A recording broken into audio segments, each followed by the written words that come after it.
Bonjour à tous.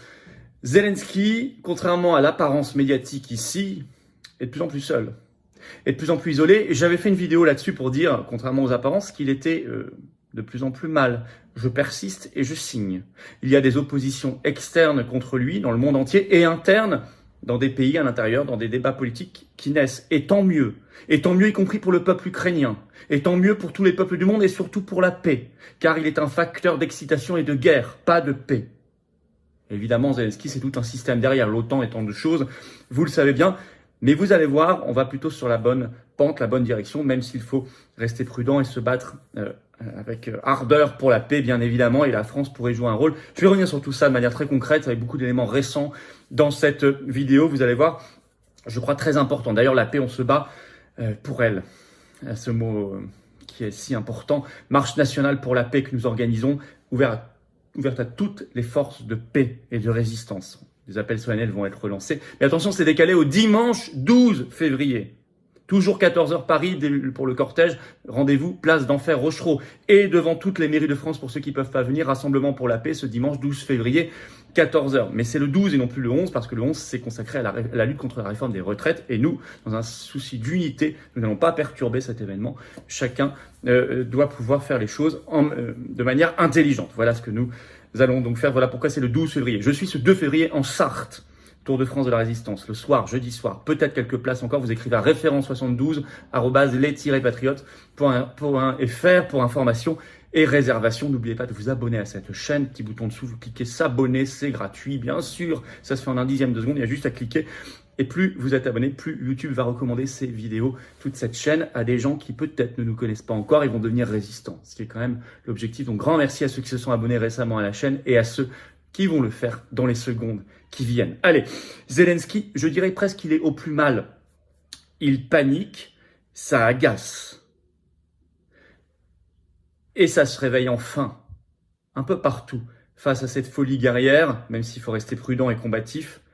Et c'est une chance, y compris pour les Ukrainiens, car Zelensky ne joue pas à leur intérêt. Et c'est une chance pour la paix.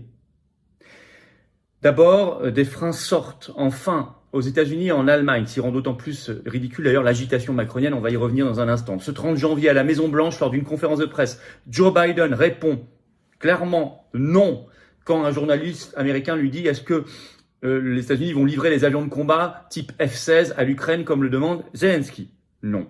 Déjà le 29 janvier, le chancelier allemand Olaf Scholz, dans un entretien au journal allemand Tagesspiegel, déclarait, je cite, « La question des avions de combat ne se pose même pas. Je ne peux que déconseiller d'entrer dans une guerre d'enchères constante quand il s'agit de systèmes d'armes. » Il va même plus loin, Olaf Scholz, et tant mieux. Il ajoute, « Il n'y a pas de guerre entre l'OTAN et la Russie. Nous ne permettrons pas une telle escalade. » Et il dit nécessaire de continuer à parler avec Vladimir Poutine. Bon, écoutez, il ajoute même « Cela aurait de graves conséquences pour le monde entier, cette escalade, etc. » On va pas cracher dessus, tant mieux, tant mieux. Moi, je le dis depuis le premier jour de ce conflit, dans ce manifeste pour la paix et la liberté, et partout ailleurs. On verra, il faut suivre maintenant il faut vérifier que les actes suivent, et qu'ils ne contredisent pas ces propos. Alors, ça rend encore plus ridicule, je le disais, parce qu'a déclaré depuis les Pays-Bas ce 30 janvier Macron sur la question de la livraison d'avions de combat français à l'Ukraine. Il a répondu par définition, rien n'est exclu. C'est grotesque. Enfin, évidemment que c'est grotesque, au moment où beaucoup disent non, clairement. Mais ça se réveille aussi clairement du côté des BRICS, notamment Brésil et Chine. Alors la Chine hausse le ton. Je vais vous dire tant mieux. Là, au bout d'un moment, il faut hausser le ton pour la paix. C'est la Chine à travers... c'est assez historique d'ailleurs ce conflit, vous allez voir. C'est le porte-parole du ministère chinois des Affaires étrangères, donc Mao Ning, qui en conférence de presse à Pékin ce 30 janvier a demandé aux États-Unis d'arrêter d'envoyer des armes lourdes à Kiev. Ils n'ont jamais été aussi clairs, les Chinois. Et il accuse les États-Unis, je cite, d'avoir déclenché la crise en Ukraine.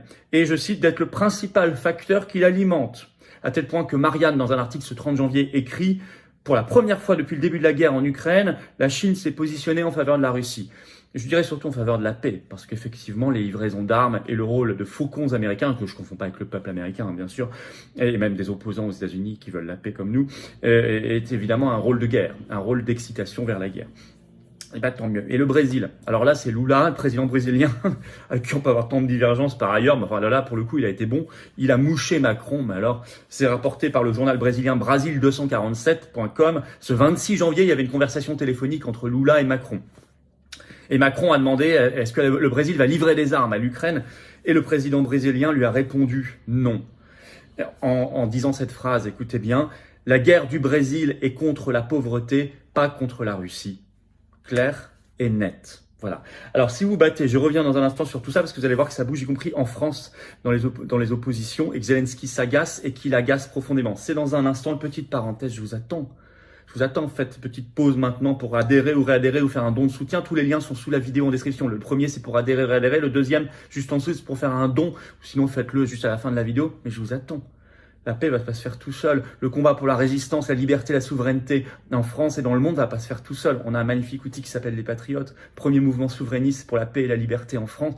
Il vous attend, moi je vous attends. Vous pouvez également réadhérer si vous avez adhéré il y a plus d'1 an. Pensons à nous, pensons aux générations qui viennent. Là, je veux dire, il y a un mouvement que l'oligarchie combat, c'est le nôtre. Clairement de résistance populaire, il vous attend. Et si vous dites que c'est pas pour vous, vous vous trompez vraiment.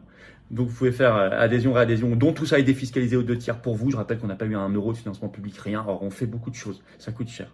Les dons supérieurs à 500 euros, on a ajouté un avantage, un service personnalisé rien que pour vous. C'est expliqué sur le site, mais dans tous les cas, c'est utile et vital et bienvenu. Voilà. Et puis vous avez une petite fiche, vous cliquez dessus ici, même maintenant sur l'écran, et vous pourrez, pour adhérer ou réadhérer, vous pourrez également le faire par un lien en commentaire épinglé dans les dernières secondes de la vidéo en cliquant sur votre écran. Je vous attends. Bravo aussi à ceux qui font un don, ça aide énormément le mouvement. Je reprends. Je disais Chine, Brésil, les BRICS, mais également augmentation des débats internes. En France même. Ça y est, enfin, les oppositions, avec des guillemets, parlementaires commencent à bouger. Le Monde le rapporte ce 30 janvier et même le constate. Je cite le titre, « Livraison d'armes à l'Ukraine, plusieurs partis de l'opposition réclament un débat. Enfin !» 4 partis même, représentant quasiment tous les députés d'opposition.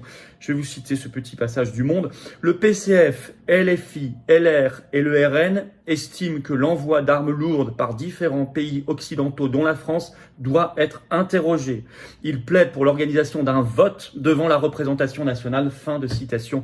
Enfin, ils ont du retard sur l'opposition aux États-Unis, notamment les Trumpistes, etc., qui demandent ça depuis des mois, voire qu'ils l'ont obtenu en partie, mais c'est mieux que rien, tant mieux. Bon, ça prouve que la résistance que nous incarnons a un impact sur ces gens-là, sur cette opposition, avec des guillemets. Il faut donc continuer à accélérer. Même Le Monde le note, je cite Le Monde, jusqu'à présent, un silence relatif s'était installé autour de la question, c'était même un silence total. Silence de mort. Résultat, Zelensky s'agace, s'énerve et agace. Alors oui, s'agace, confère dépêche Reuters ce 30 janvier. L'Ukraine craint que les chars n'arrivent trop tard. Zelensky appelle à accélérer, je cite, les nouvelles livraisons d'armes. C'est un appel qu'il a lancé le 29 janvier à ses alliés. Il a dit notamment accélérer les choses, accélérer le ravitaillement. Il s'agace. Il devient même grotesque dans ses attaques. Confère dépêche AFP ce 30 janvier contre le président du comité international olympique. Ils ont traité côté ukrainien de tous les noms. C'est assez indigne. Je cite, un conseiller, la dépêche AFP, un conseiller du président ukrainien accuse le CIO, Comité international olympique, d'être un promoteur de la guerre. Ce conseiller, c'est Mikhailo Podolyak, qui a attaqué frontalement Thomas Bach, donc le patron du Comité international olympique, pour avoir dit qu'il réfléchissait à la participation d'athlètes russes au JO 2024 à Paris sous bannière neutre. C'est quand même pas grand-chose. Ben non, rien que pour ça. Donc, le pouvoir Zelensky l'a traité de promoteur de la guerre, du meurtre et de la destruction. Il a ajouté, je cite, le CIO offre une plateforme pour promouvoir le génocide. Non mais, tout ça par des tweets, c'est très choquant, c'est très indigne.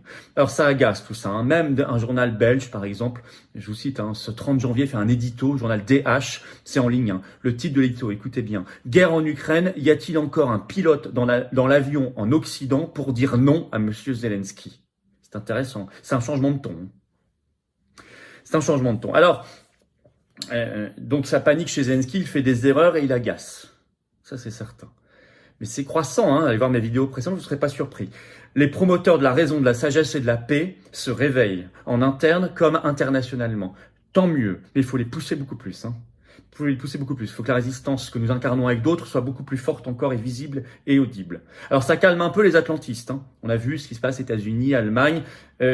Tant mieux là aussi. Bonne nouvelle. Il faut continuer à faire pression pour la paix. Et la France pourrait jouer un rôle magnifique si la France était libre, indépendante, sortie de l'Union européenne, sortie de l'OTAN notamment, sortie de l'atlantisme. Elle pourrait jouer un rôle de rééquilibrage et de sagesse et de paix magnifique. Il faut pousser évidemment en ce sens. Voilà, on va pousser lors de la marche nationale pour la paix dimanche 12 février, décalé parce que le 11 c'est les retraites. Hein.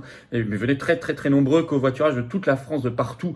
Marche nationale pour la paix, rendez-vous dimanche 12 février, 14h, Paris d'Enfer Rochereau. Pour ceux qui pourront vraiment pas venir, il y a des rassemblements devant les mairies de France. Vous contactez votre référent départemental des Patriotes ce dimanche 12 février à 14h, également partout en France pour la paix. Évidemment, continuez de vous abonner à la chaîne, petit bouton dessous, cliquez s'abonner, c'est fait, c'est instantané, c'est gratuit. Plus vous êtes abonné, plus les vidéos sont recommandées. Même si vous n'avez pas l'habitude de vous abonner à des chaînes sur YouTube, faites peut-être une petite exception, je vous en remercie en tout cas énormément, bien évidemment. Et je vous attends, patriotes, je vous attends. Vous pouvez adhérer, réadhérer, je vous l'ai dit, c'est le premier lien sous la vidéo en description. C'est un lien également en commentaire épinglé ici dans quelques secondes en cliquant sur l'écran. Vous avez le choix, vous pouvez faire un don, c'est le deuxième lien sous la vidéo en description. Tout ça est défiscalisé aux 2 tiers, aux 2 tiers, aux 2 tiers pour vous. D'autant que les balances fiscales ont été remises à 0 à partir du 1er janvier 2023. C'est quand même pas mal, il faut en profiter et ça sera très bienvenu parce que notre mouvement doit être fort face à l'oligarchie, il doit pouvoir se financer sans aucun financement public pour l'instant, ni d'aide des banques. Bravo aux donateurs, aux réadhérents, bienvenue aux nouveaux adhérents patriotes. Vive la France!